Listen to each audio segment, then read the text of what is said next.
Hello and welcome to the Hope at Work podcast. With me today is Brett Waikart.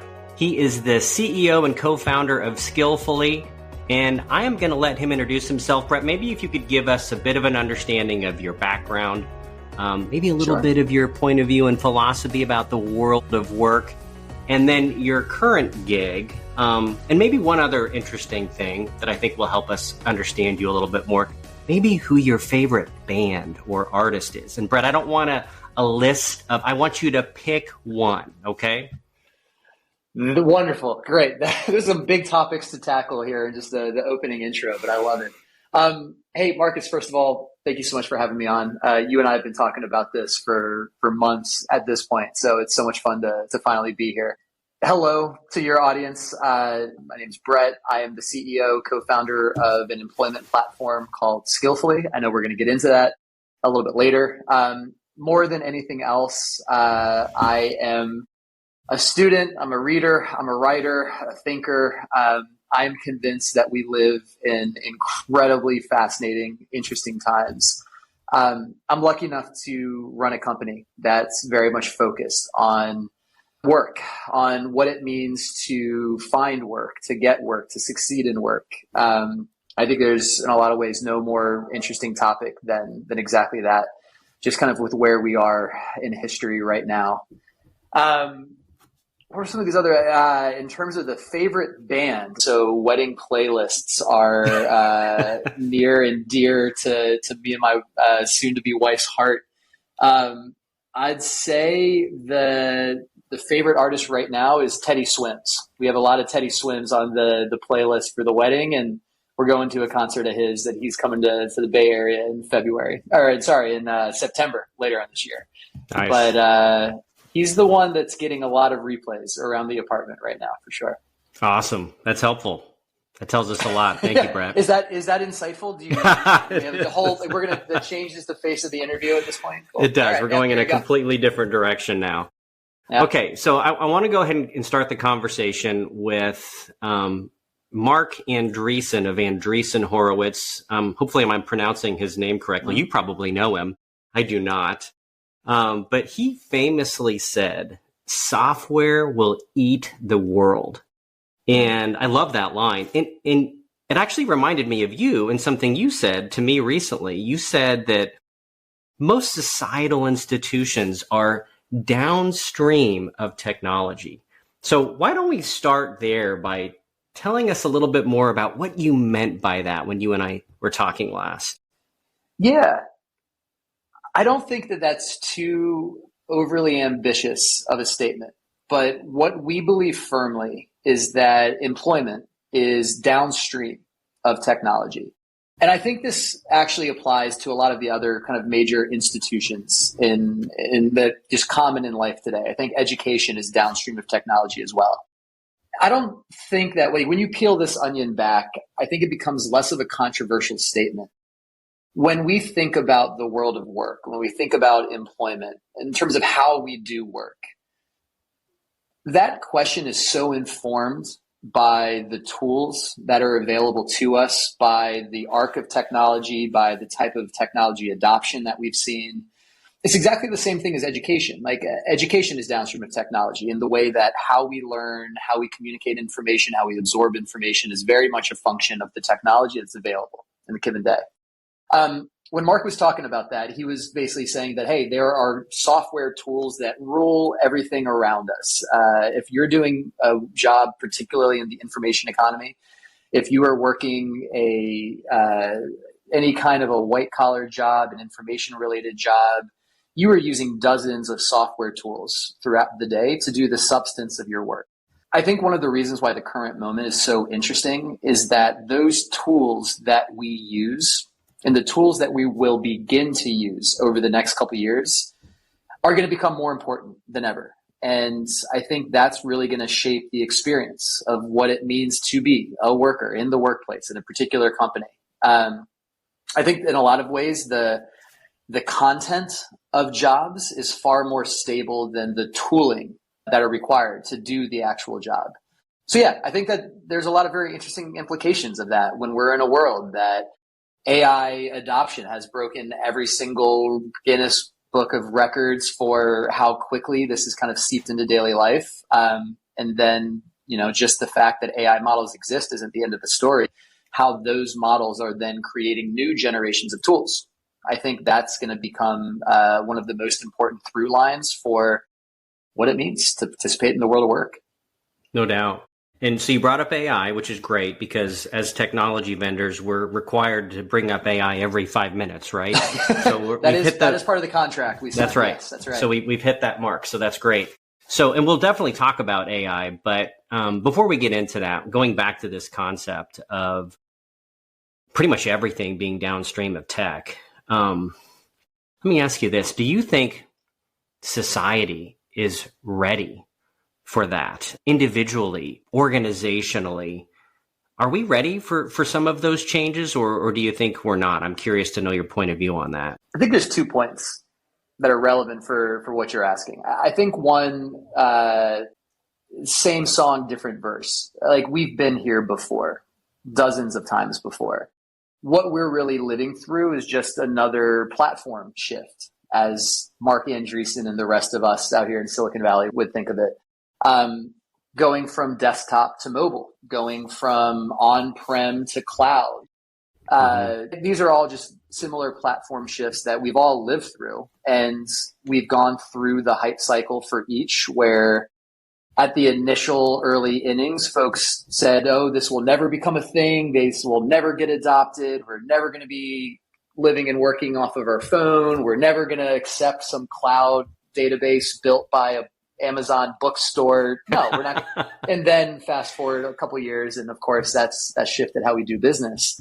The asterisk here is that adoption has been far faster than any of those shifts previously, both on the consumer and on the enterprise side. And the consumer, basically average everyday Joes going about their life without needing a business application for it. Folks have picked up ChatGPT and Claude and Gemini and the rest far faster than any other individual consumer tool in the history of technology.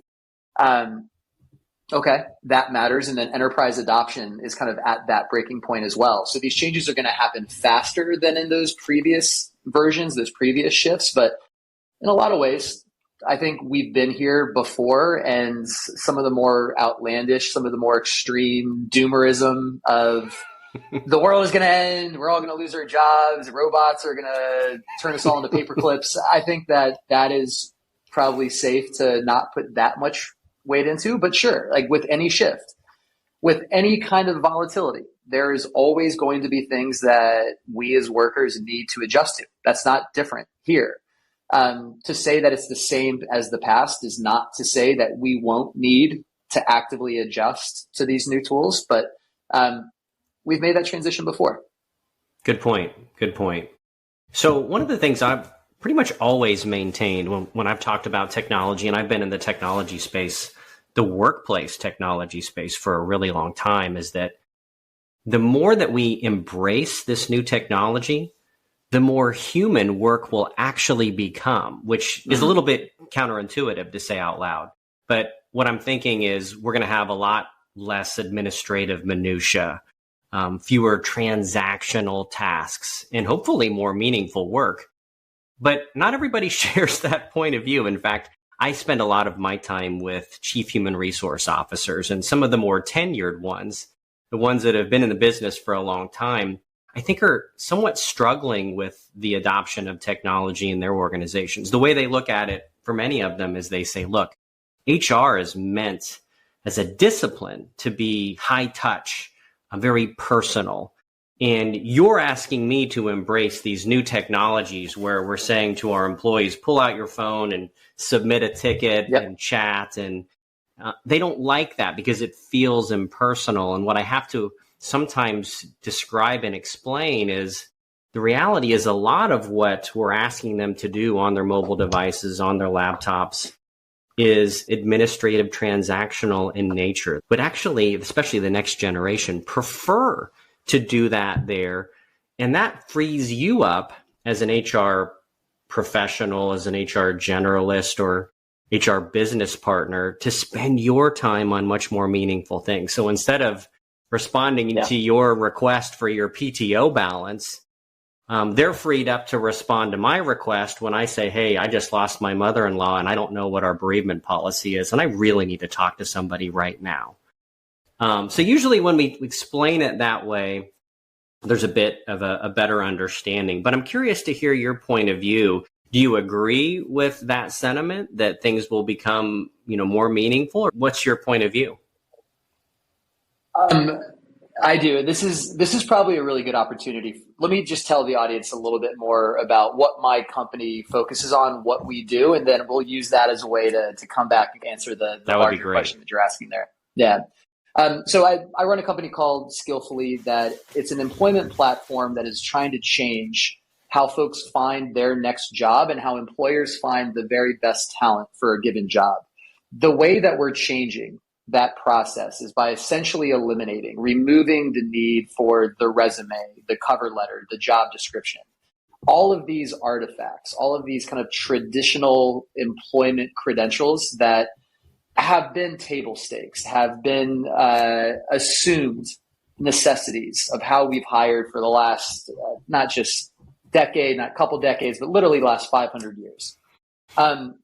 What's changed recently is that the emergence of artificial intelligence, of rentable intelligence, deployable AI tools, what it means is that we no longer need to settle for something like the resume to describe what we can do. When you're as a job seeker, you're writing your resume, you're going to apply for a particular role. What you're basically doing is creating a document where you are describing your own qualifications, your past experience, the talents you might have, the school that you may have gone to, so that you can convince an employer that you're qualified for the job. Right.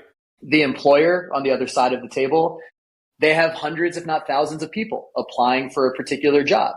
They need to find some kind of way to summarize, to understand what those 1,000 people can do. And so a one-page resume that can be turned into a LinkedIn profile, that can be keyword search, that's great. It's a convenience. It's a way to kind of shortcut that process and to be able to kind of come to a quick understanding of who does or doesn't have the skills that we need.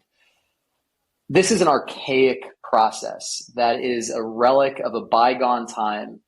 What we now have available as a job seeker is you can now make use of this new generation of tools to not just describe to an employer your potential skills, why you might be a good fit, why you might be able to do the job.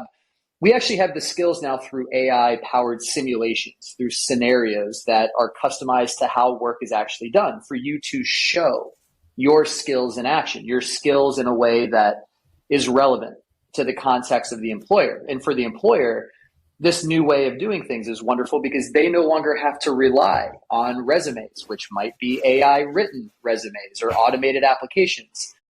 You no longer have to rely on some secondhand account of why somebody's a good fit for a job. We can use these same AI powered simulations to be able to observe directly how somebody would behave, how successful they might be in a given job. My platform, Skillfully, is that simulation platform. We are substituting secondhand descriptions of resumes, of cover letters, of social media profiles with simulations that we generate, match to exactly how employers ask work to be done so that you can show your skills and employers can see you for your skills. So, seen on that piece. Let's get back to your original question.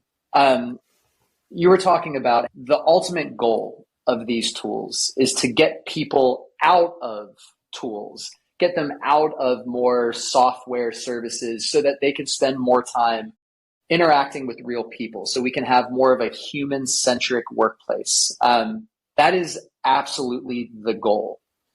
But we need to acknowledge where we are right now in the use of this new technology. We've talked about this before, but we talk about this all the time. We are very much in what we call the AI arms race in employment. What's happening right now is that either side of the job market, job seekers or employers, they are each experimenting with how these new tools can be used to improve either their application process, or if you're an employer, your recruitment process. We are in this intermediary phase where we are still figuring it out, where employers are still trying to understand how best to use these tools, and job seekers are doing the same. The current moment we're in is one where job seekers, through tools like ChatGPT and others, everyone now knows how to take their old resume, take the job description they're applying to, go to ChatGPT, upload the both, and ask them to, hey, could you rewrite my resume to match this? That's wonderful. That does great things for the quality of your resume. You then start keyword matching that application, the job description, the quality of the resume itself improves. The problem comes from when it's not just you doing that, but the next 5 million people that are in the job market right now.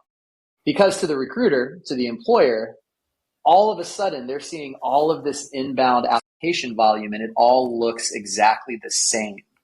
Hey everybody, I'm Lori Rudiman. What are you doing? Working? Nah, you're listening to a podcast about work, and that barely counts. So while you're at it, check out my show, Punk Rock HR, now on the Work Defined Network. We chat with smart people about work, power, politics, and money. Are we succeeding? Are we fixing work? Probably not. Work still sucks, but tune in for some fun, a little nonsense, and a fresh take on how to fix work once and for all. This is where we are right now. We are in a deadlocked AI arms race where, because every job seeker is using these tools to perfect their application, and every employer is still tied to applicant tracking systems that might use AI to keyword search and filter, it's chatbot versus chatbot. And the problem is that right now, recruiters, because those systems are breaking, because they haven't figured out what that next step is for them to be able to better parse and better understand the applicant flow, these poor employers, like these poor recruiting teams, they're just spending unending hours in a never-ending resume review. There's so much content that's backing up and so much content that all looks the same that they are, the only tool they have available to them is to brute force their way through reviewing as many as they possibly can. To bring it home to your question, the problem right now is that job seekers and employers are stuck in the tools, focusing on how these chatbot tools can either improve their resume or hopefully sort through the mountain of resumes they're receiving.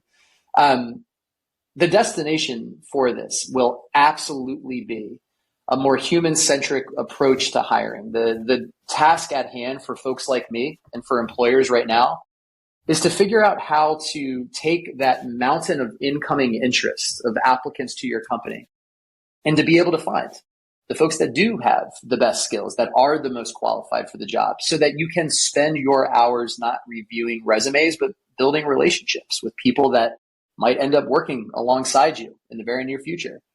We're not there right now. And we're in this early kind of adoption phase of AI where there are different versions of the AI arms race happening in all of these different areas, not just in hiring. The end goal will absolutely get us to that point of being able to step away from the tools and focus instead on the human element of our work. But right now, that is not the felt experience for a lot of folks, both job seekers in the job pool or employers trying to navigate through it. Yeah, you're 100% right. So I want to come back to something that you've said a couple of times now, because I think it's really important that we recognize it. The long-term goal is a more human-centric approach to using technology to better our lives at work. And I don't think everybody really totally appreciates the fact that human beings, most of us that aren't independently wealthy, spend the majority of our lives at work. And we're not necessarily experiencing that in a positive way for many people. And that's one of the things that I think technology has the potential to change. You know, this is the Hope at Work podcast, right? So we're going to be optimistic and positive about what the future might look like. But right now, Brett, it's bad. Like that experience for people, especially looking for a job. How many people do you know right now that unfortunately we're seeing a lot more layoffs, right? Some of them are a direct result of the technology, admittedly, but these people that haven't looked for a job in years and years are talking about how awful the experience is in terms of, again, you talked about the arms race. They're trying to use AI to get, a better look, and the organizations are trying to use AI to filter through them. It's not working yet. I like how you said we're stuck. Maybe talk a little bit more about how you're using these simulations. You talked about going from describing who I am to demonstrating what I'm capable of. How does that work? The fundamental question, or the fundamental idea, I think, is the change in attitude for folks in the job market. There are new rules now for finding a job, that it's different today than it has been for the last 20 years. I think that the common assumption for anybody who just finds themselves in the job market looking for that next opportunity, the first goal is to say, okay, you know what? I'm going to brush off that old resume, and I'm going to get up tomorrow morning and I'm going to apply to 20 jobs, or I'm going to apply to 25 jobs or 30 jobs. And I'm going to put my resume out there into enough different roles that eventually something's going to stick. Something's going to crack. Somebody, the right person will see me. I'll get the interview and we'll move forward. And it's a numbers game. That has been the assumption for generations. That is how the world has worked. But things are fundamentally different today. The numbers game is now, in such a more extreme sense, not in the job seeker's favor. The Right. odds have shifted.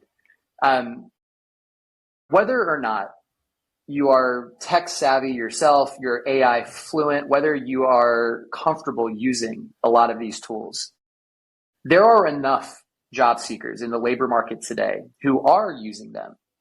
But when you use some of these AI tools to be able to polish your resume, that's one thing. But a lot of these tools also allow job seekers to essentially automate applying to multiple jobs, to dozens, to hundreds. There's a couple stories out there of folks who click one button and apply to thousands of jobs in a given day.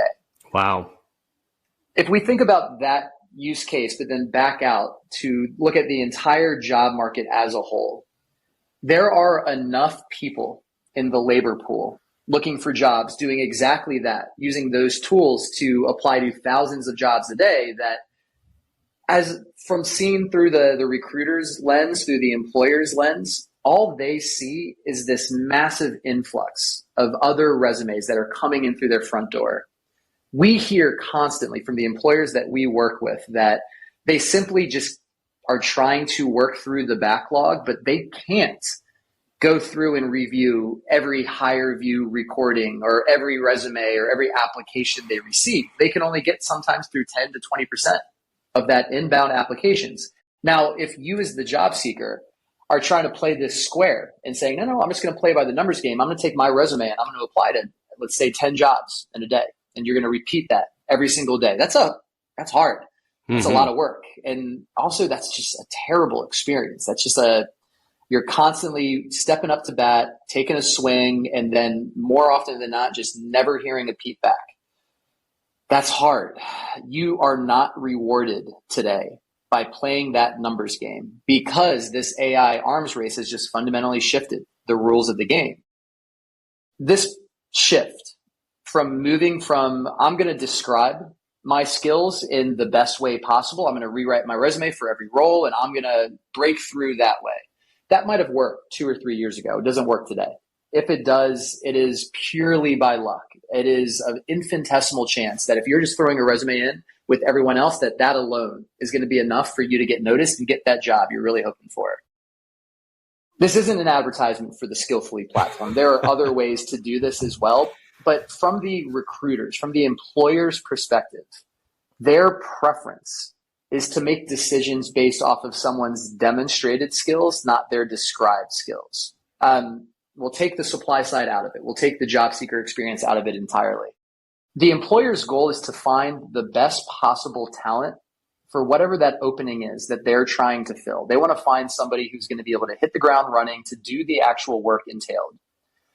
Instead of spending 10, 15, 30, 60 minutes rewriting a resume, that time can be so much more constructively repurposed by using that time to find out, hey, how can I demonstrate these skills? What project can I point to what memo, what small bite-sized chunk of work that is relative to the job, that's relevant and contextually applicable to the job that you're applying to.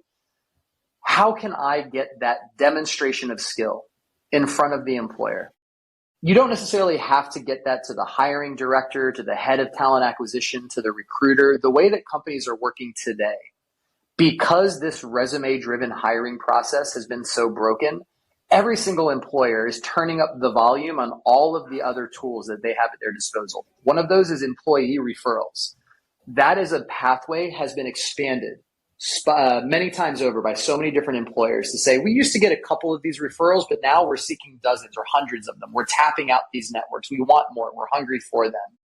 Instead of spending that time rewriting the resume and throwing that into the careers portal, into the resume black hole that every company has online, try to find those opportunities to show your skills, to demonstrate that you have what it takes, and then use that time to build the connections, build the relationships with the people that you can show those skills to.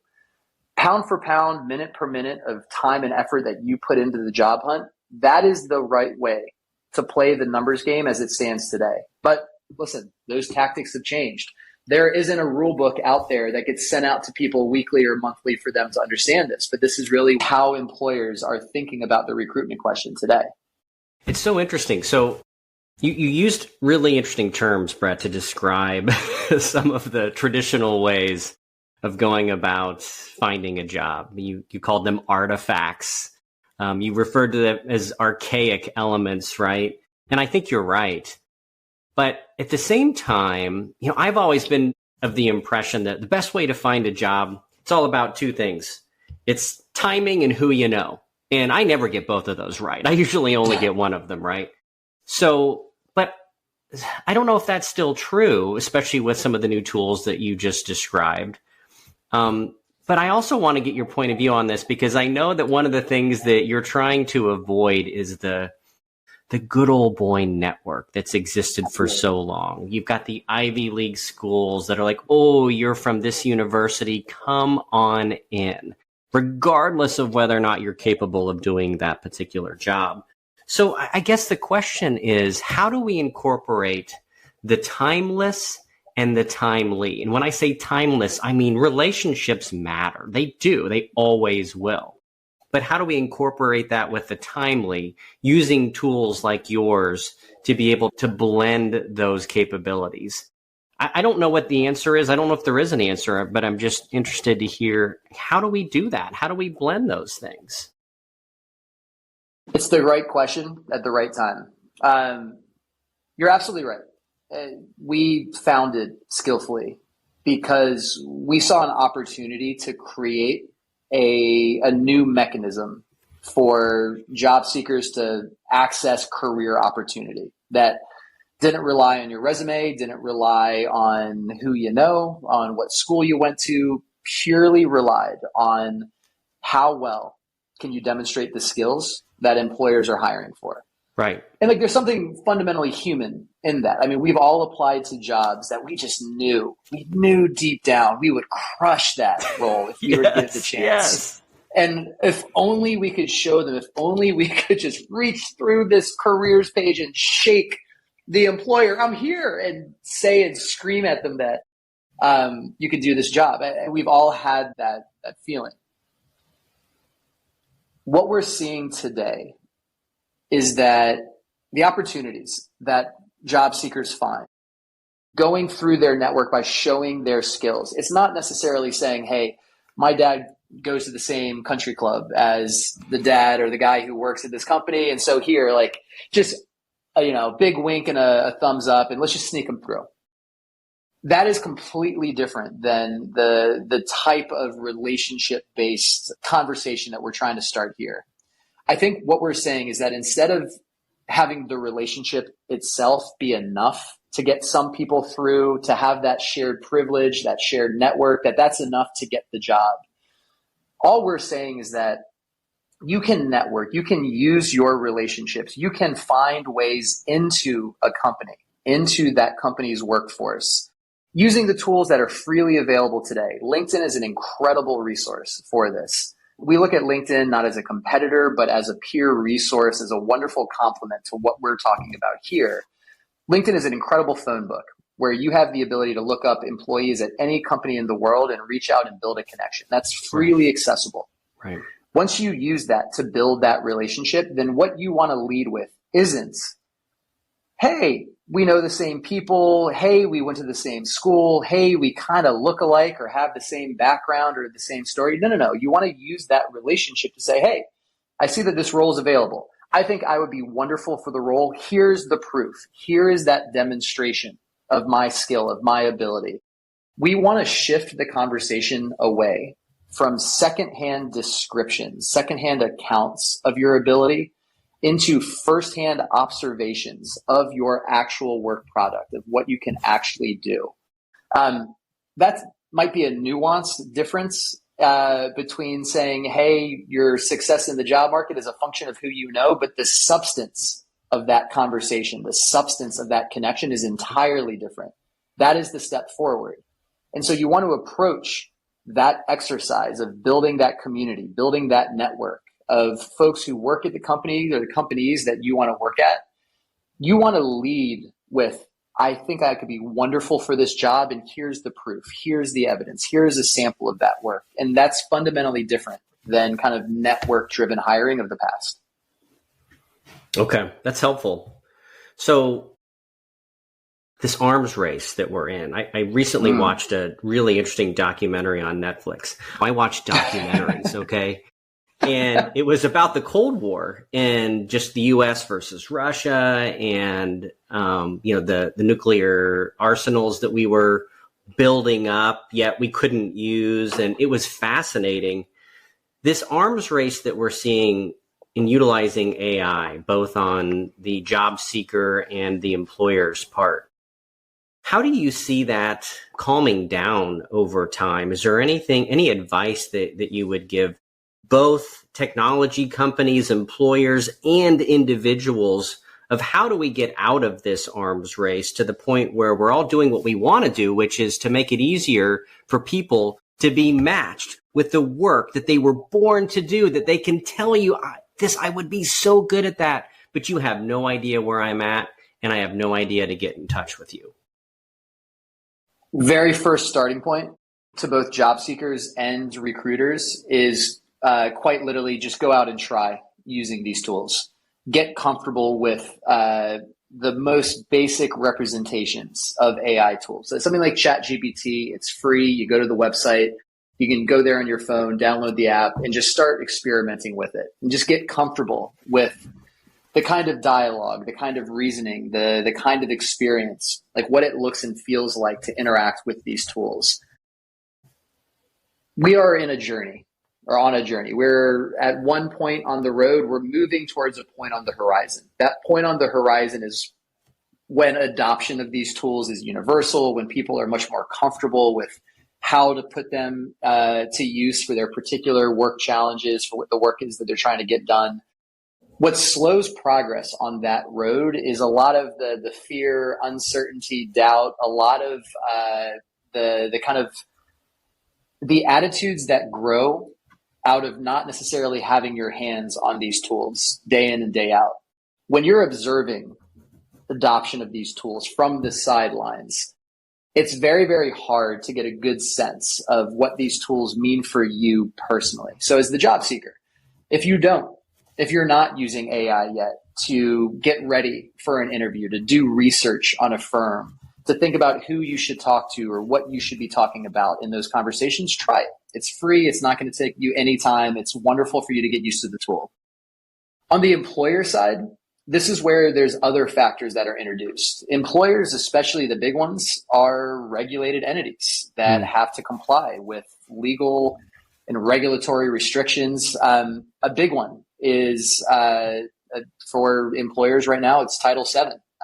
It's the Equal Employment Opportunity Commission's standard guidelines of how software, how algorithmic tools, how AI should be and shouldn't be used in the hiring process. And the biggest piece for employers is they need to be sure that when they use one of these tools, they're not going to unfairly affect the chances of somebody who may be coming from a minority community, that they may not be unfairly disadvantaging women versus men, folks with disabilities, with who are just differently abled or differently have different abilities than others in the workforce.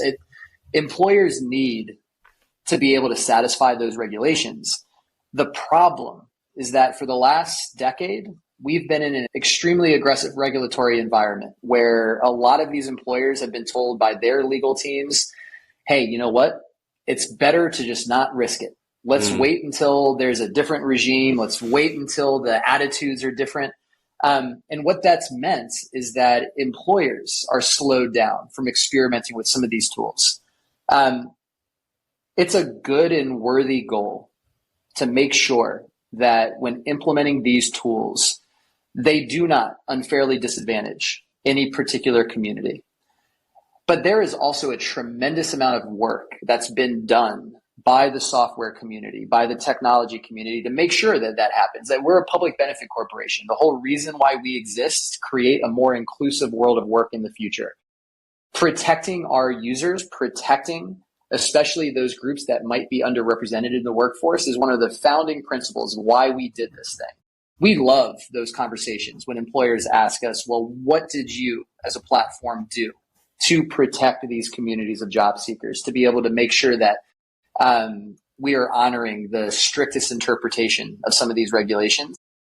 But because there is so much of this kind of fear and uncertainty and doubt out there in the market, we don't always get to have those conversations. Employers don't always get to that point of trying the actual tool. And we're seeing real progress, especially in the last 6 months. We're seeing real acceleration, a real increase in appetite to try them.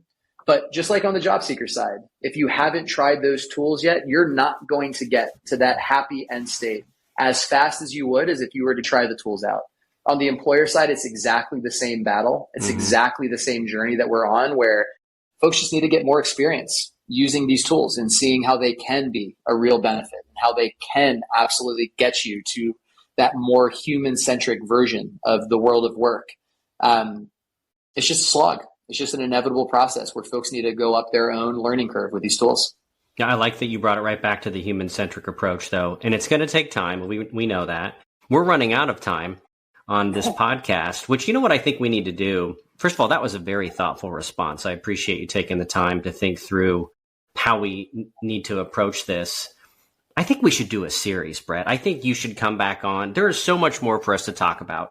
The very nature of work is changing. The next generation has totally different expectations about what they want to get from work. You and I will never run out of topics to discuss. But let's just bring it back to where we started, which was, look, pretty much everything is downstream of technology. I like that orientation. There's so many different ways technology is going to change the way humanity works. So why don't you come back on the podcast, maybe bring some of your friends, and we'll continue the conversation. How does that sound? I would love that. The parting words to your audience for this, and this can be what we'll pick apart in future episodes. The rules of work have changed. And whether that means the rules of how you want to find work, how you get a job, how you succeed in the world of work, the bare bones fact of things right now is that all of that is changing radically. And there are incredible tools and resources and benefits available to you that have never been available to aspiring workers, to career seasoned professionals for decades in the past. Tools that have never been available at all. This is a wonderful thing. This is a huge opportunity for your audience. I'd love to bring some of those tools, some of those people, some of those other, we get the opportunity to think or to work with incredibly thoughtful folks in everything from higher ed and academia all the way through workforce professionals. So yeah, I would love to take you up on that. That would be great. And thank you again for just the time to chat here. This has been a lot of fun. Of course. So you heard it here first. The rules of work have changed. We will continue that conversation next time. Thanks again, Brett. My pleasure. Thank you, Marcus.